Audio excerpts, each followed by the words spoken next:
I have to ask one question. Is Gen Z okay? Let's talk about it.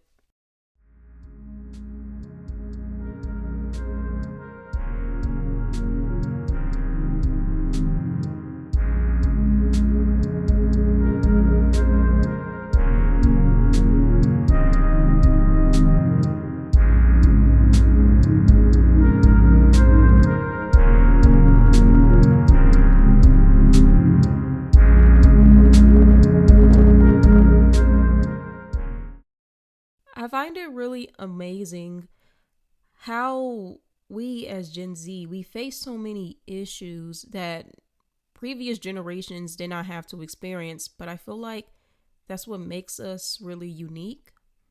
But I want to make an episode. I really just had to come from the grave. From I haven't post I haven't made a podcast in so long, but I have to come back and just say the issues that we're going through and just pointing out that, bro, we are in for some trouble. So, what should we even go through first? Should we talk about the job market? Should we talk about affordable housing? Should we talk about the dating market? You see, they all kind of go hand in hand. Whereas it feels like in one area of life, we're messing up. It's not even us because I don't blame us entirely. It's really not our fault. I really feel like we live in a country, and I'm talking about just us Westerners. If you so happen to be American or European or Canadian, we live in an era where America, well, not America, but well, I live in America, but I feel like we live in a world where if you are living in America, they basically gave us their ass to kiss. So the fact that we are getting screwed in one area, it's not just us getting screwed in one area, it's us getting screwed in all areas because not only the job market is so hard, it's so hard to find a job, and then it's so hard to find affordable housing. So you refuse to pay people more and you expect young people to work so hard, but yet we get very little in return. And I'm referring to millennials and Gen Z, but I feel like us Gen Z, we're feeling the brunt of it.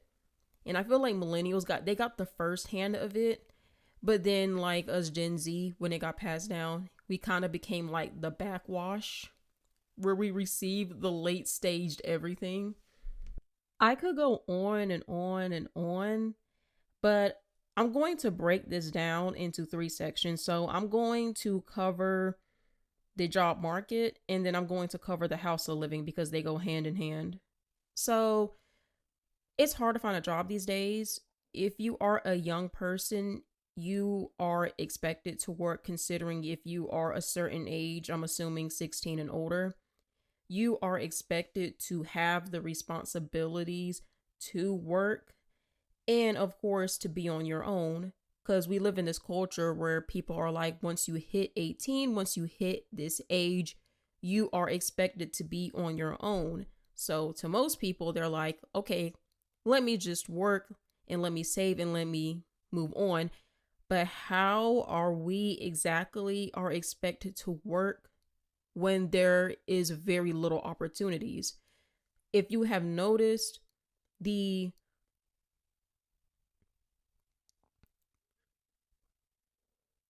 the career to the school to career pipeline is dwindling. Like, even just little things, if you were to work retail or if you were to work in a bigger area, that gap is shrinking. And it's not funny how there are so many dead jobs, but yet you refuse to hire people. So a company would have like 5 people and they're all working multiple different jobs. And clearly everybody is overworked and are underpaid. You are understaffed. You claim that you want to hire more people, but yet whenever people apply, It's almost like as if you want to make yourself look productive by saying you need more workers, but yet, do you really need more workers when you're already overworking the staff that's already there? And then those people get paid like minimum wage, $9, $8, $7 an hour, because mind you, and this is something else that really just frustrates me, is that you have a limit on how much people can make, but yet there is no cap on how much people can live. So there is no cap on the price of living. So people will always get paid less than they should. So the very least you can pay a person in this country, in America, is $7.25. Whereas I feel like within other countries it's a little bit higher. Pretty sure it's higher in like Australia, Canada. But here I'm referring to Americans because, I'm assuming that a lot of the people who are expressing a lot of these concerns are American. So here in the West, it's kind of like work behind compared to other nations around us, our peers, our counterparts. I don't even know if I should call them that, they're countries. But you notice how people are getting the same pay. Young people are getting the same pay since like what, 2009? And yet the cost of living has raised 3 times as much. So imagine somebody making $10 an hour, but yet rent is like $1,500 or over $2,000 a month. You can't expect anybody to afford that. So when you take these two things into consideration, the cost of living on top of the fact that people aren't really getting paid that much or can't really get a job that much, the job market is so hard, it creates a mentality for a lot of Gen Z where they're just like, well, forget it. I just am not going to work at all. I don't want to work at all, because why am I working with the system that where I cannot succeed? And then to an older person's head, a boomer or like a Gen Xer, they would be like, or they would feel like, you're just lazy, and we just get disregarded as like these lazy people who just don't want to work because we choose not to, and not because we feel like we aren't getting support. It's the lack of support. And that's why there's so many mental health issues, I feel like, within our generation, is because of that lack of support. And because that gap is getting smaller and smaller and smaller, people are picking at crumbs to find a way of living. I remember when I spoke to my old history professor who's in his 60s, he told me when he was my age, he could be able to walk into a place after he graduated from college and get a job and that pays him decent wage. But, whereas with us, it's like, oh, I applied to 1,000 places and only 3 of them replied back, and I only landed 1 interview. So yet again, it goes back into that whole, I'm doing so much, but I'm getting so little in return. Because when we're all young, I feel like when you are a kid, we are told that by the time you become an adult, you should look forward to independence, because the upside about being an adult is that despite the fact you have more responsibility, in return you get that freedom. But growing up, Gen Z, we didn't allow to have a space. We were not allowed to be given a space to where we can fully mature and be on our own and be happy, and are able to grow into these adults where we have our own careers and we have our own way of living and having that satisfaction. It almost seems like, I don't want to say we are grown teenagers, but it feels like we are just adults or older teenagers, and we're kind of just navigating through life and we're kind of just lost. And it's really sad because I straight up see a lot of people my age say that they don't see us having much of a future. Like, we can't picture ourselves being satisfied and growing old and feeling accomplished like people can, like 100 years ago. That's not a reality for a lot of Gen Z people. And it's like, you're 20 years old, you're 17 years old, you're 23. Why do we feel this way? And it's obvious why we feel this way. And that's not normal. It's not normal for a young person to lose this much hope, but there is a reason for that. So, most people my age, they are either living at home with their parents, or if by chance they are on their own, they are definitely not living by themselves. They are living in an apartment with two or three other people, splitting rent, three different rays, and rent's like $3,000 a month. It's the fact that in renting, it's just so weird because tell me why a rent is more than like a basic average mortgage. Like a rent should not be costing as much as a mortgage. So you are expecting people to spend money like they own a house, but yet they don't own a house. You are getting, well, we are getting to a point where would we be able to own anything? Because people have to rely on owing someone. And I hope that doesn't turn that to the rest of our lives. Like we are constantly owing somebody something instead of becoming homeowners, instead of actually owning our own so people are working multiple jobs and are working more than ever.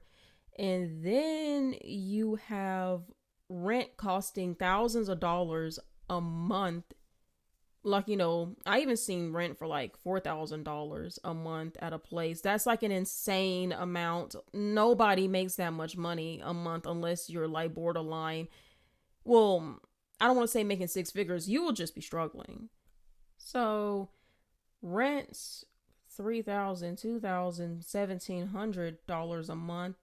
And then you got people working 2 to 3 jobs, just overall multiple jobs. My question is, where's the payoff? There is no payoff. You got people putting in so much and are getting so little. We don't reap the benefits that we put in. In my generation, Gen Z, we are working so much. We are going to school and we are trying to play the cards right. We are trying to play the game of life right. And it's not going in our favor like we were told growing up. And millennials have been lied to as well. I feel like we came to the conclusion where we just give up, and I understand why. Now, most of these problems that I'm describing can apply to any person, but I feel like it applies to young people the most because we are not of the age of retirement. We don't know if we ever going to really retire or ever really take a break because we are the age of the working class.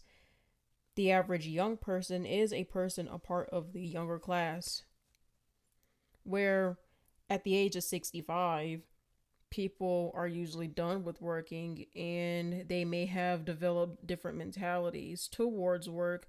Well, back in my day, I worked a job and I worked really hard, and that's how I'm able to get this life. You just don't work hard enough.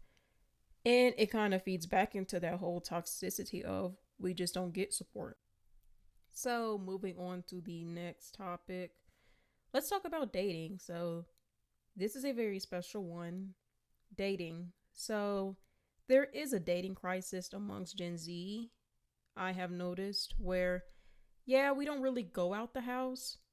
So, because we don't really go out the house, there is a less likely chance we are able to meet someone organically in person. And because we lack spaces to connect with people, like think about it, where are you really going? That's not really your job or your school or your house. You're not really going out a whole lot. So that leaves people to online spaces to quote unquote meet and date people rather than in-person spaces. So it's not by chance you're going to happen to meet a cute or a cool guy or girl at like your local library. No, you're likely going through social media apps and dating apps. So the internet plays a hand into some of the issues that we do face in dating today. How many of y'all used a dating app like Gen Z? If you're listening to this video, okay, show of hands, how many of y'all used a dating app? Like, come on, we all have, most of us have. And also, show of hands, how much of that experience sucked. So a lot of y'all still have y'all hands up. And so let's analyze that. But I really don't want to blame dating apps for all the issues in dating. I feel like it's just more the mentality. So people today in dating are more so treated like they're disposable. I saw somebody compare it to getting treated like a cheeseburger from a fast food restaurant, where, as you know, you're not seen as a steak. Whereas you would be seen as more disposable. People will always think that there's something out there that's better than you. And even if you come across somebody and you perceive them to be a good match, that other person can really perceive you as something lesser still because of that attitude that we have. So let's just say you are a young strapping man or a young strapping lady and you come across another person and they see what you have and they see what you can do for them. A lot of times they only really see you as a means to an end. They only can see you for what you do and what you can provide rather than what they can contribute. So it's more of a taking than actually being in a situation where both parties need to reciprocate. And yet again, where does this mindset stem from? And I believe that it possibly stems from social media. So a lot of people like the idea of images and labels and being perceived a certain way. We want to live our lives. And when I say we, I'm not referring to me and you. When I say we, I'm referring to us as a society where we want to uphold the image of how other people on social media can perceive us. You may want to be seen as a person who lives more of a luxurious lifestyle. So therefore, the person who you date, they need to match that type of lifestyle that you are aiming for. But that's not always reality, is it? I remembered, and I don't watch dating shows, but there's this show called Love and Blind. It's a very popular dating show. I'm pretty sure a lot of you have heard it, but in the newer seasons, people have noticed that folks would only go on the dating show so they can boost their self-image on social media. Like, hi, I want to be a social media influencer, so I want to use this platform, this dating show as a way for me to promote my brand or my lack thereof of wanting to be a brand of being an influencer. And it's not really much about love anymore. It's more so about the look and the image of things. So, yes, I do believe that this applies to real life as much as it applies to these dating shows. It says a lot about romantically the space that we are in. A lot of us are not really in the right headspace to think much about romance and love. It's more so about other things, and those things aren't necessarily romance.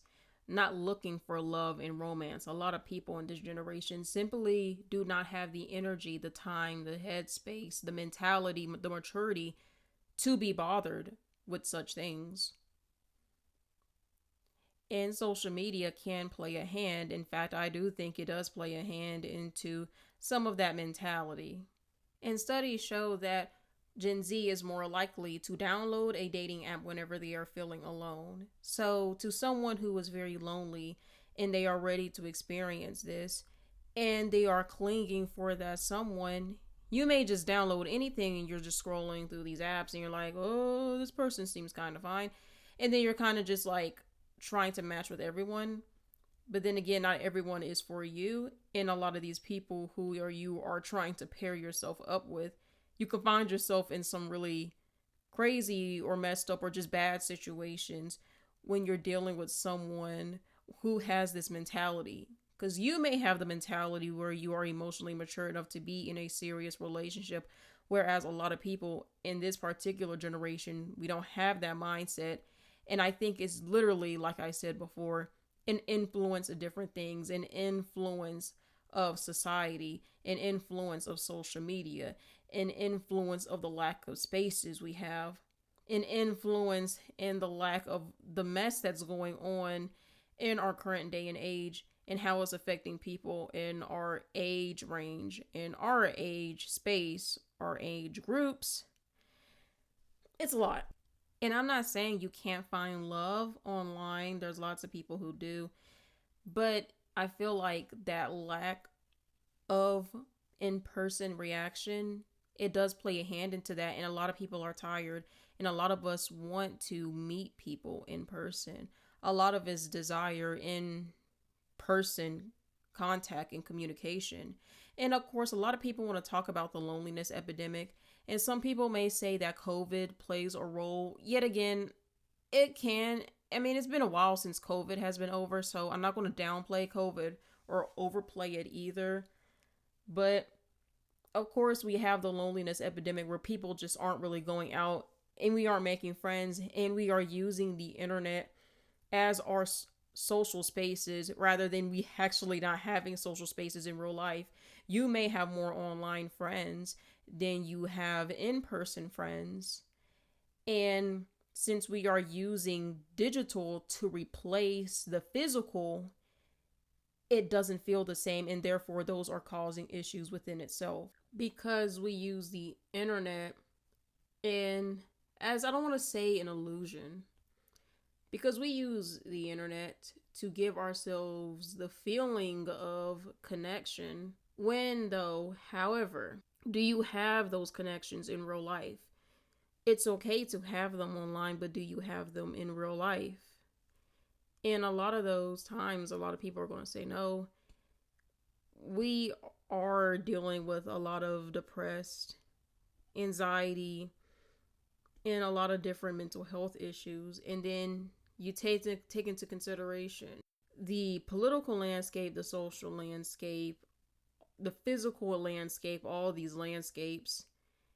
It's working against our favor.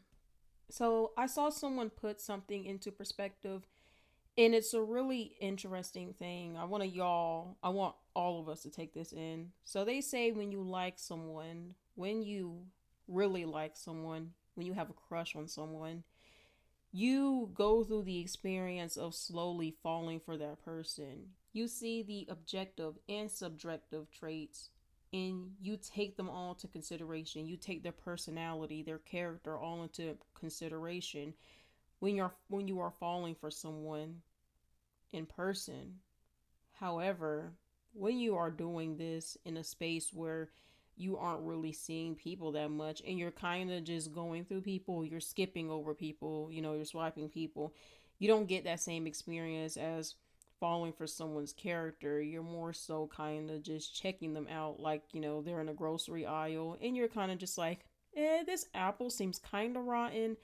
I would prefer to pick up a apple that may be less, it has less mush on it. It looks more shinier.